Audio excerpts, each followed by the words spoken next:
Parvardigoro, seni haqqingni ado qilishda noqislik qildik, xato qildik, adashdik, gunoh qildik. Nafsimizga zulm qildik, shaytonga yengilib qoldik.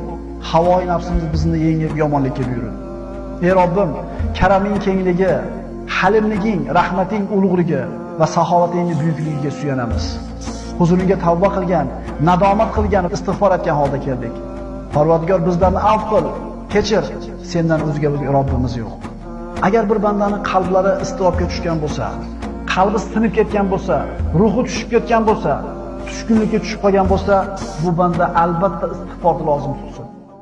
Istig'for g'am qayg'u bulutlarini, tashvish, iztirob shamollarini ketkizuvchi, bizga kifoya qiladigan dori, kifoya qiladigan malham. Alloh subhanahu va taolo bitta istig'for uchun bizga mana shunday marhamatlar ko'rsatadi. Alloh taologa duo iltijo qilib, istig'forlarimiz haqiqiy bo'lishini, qalbimiz bilan, chin yuragimiz bilan gunohni qilmaslikka qasd qilishlikni imkoniyatini Allohdan so'raymiz.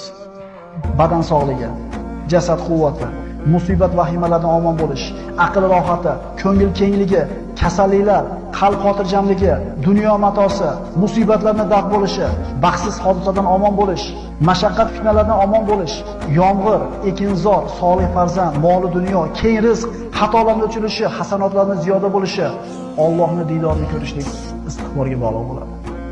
20 ta foydani sanab berdim sizlarga. Biz mana shu dorini iste'mol qilyapmizmi? Yana nimasi zo'r deng? Qiblaga qarab turish shart emas. Tahoratli bo'lishlik shart emas. Vaqt shart emas. O'tirish shart emas.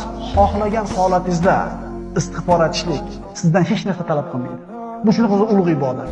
Alloh umid bilan Allohga qo'lni ko'targan bandasini Alloh taolo gunohini albatta kechiradi. Albatta musibatlardan chiqaradi. Parvardigoro, agar bizning gunohlarimiz ulkan bo'lsa, biz albatta bilamiz, seni kechirishing undan ham buyukroq. Aqulu qawli hada va astaghfirulloh li va lakum. Assalomu alaykum va rahmatullohi va barakatuh.